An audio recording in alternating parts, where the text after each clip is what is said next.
రాజధాని రైతులు YCP CRDA రైతుల పరిరక్షణ కమిటీ నేతల్ని కలిశారు.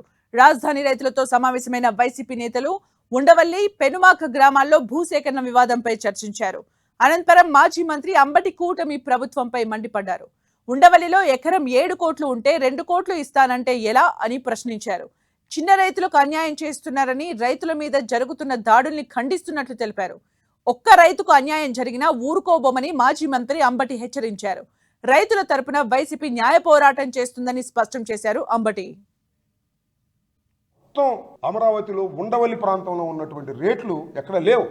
Very near to the Vijayawada 7 కోట్లు ఉంది ఎకరం. అలాంటి భూముల్ని, ఏదో చిన్న భూములు అంటే అది వేరే విషయం, నీకు సంబంధించినటువంటి వాళ్ళని తస్మదీలకి మాత్రం బ్రహ్మాండంగా డబ్బులు ఇచ్చేసే కార్యక్రమం చేస్తున్నావు. ఇలాంటి చిన్న రైతులను అన్యాయం చేస్తున్నారు. ఆ చిన్న రైతుల మీద, నిజమైన రైతాంగం మీద జరుగుతున్న దాడుల్ని, రైతుల్ని కొంతమంది తెలుగుదేశం నాయకుల చేత కొనిపించి బ్రోకరైజ్ చేసి సిఆర్డీ అధికారులు కమిషన్ తీసుకుని కేసులు ఉన్నాయి, కావాలిస్తాయి. మీరు కాదని చెప్పండి, పేర్లతో సహా చెప్తాం. వాళ్ళ దగ్గర ఉన్న రైతుల దగ్గర మాకు చెప్పారు, పేర్లతో సహా సిఆర్డీఏ ఎంప్లాయీస్ వెళ్ళి రైతుల్ని బతిమలాడి మీరు అమ్ముకోండి, పలానా సుబ్బారావుకి, పలానా వెంకయ్యకి అమ్ముకోండి అని అమ్మించి ఇది తీసుకెళ్లి పూలింగ్లో ఇచ్చి, వాళ్ళకేమో చంద్రబాబు నాయుడు గారు ఇంటి ఏరియాలోనో ఆ పక్కలోనో మంచి చోట్ల పూలింగ్ ప్లాట్లు ఇచ్చి ధనవంతులు చేసే కార్యక్రమం చేస్తున్నారు. పేద రైతులను అన్యాయంగా ఇబ్బంది పెడుతున్నారు.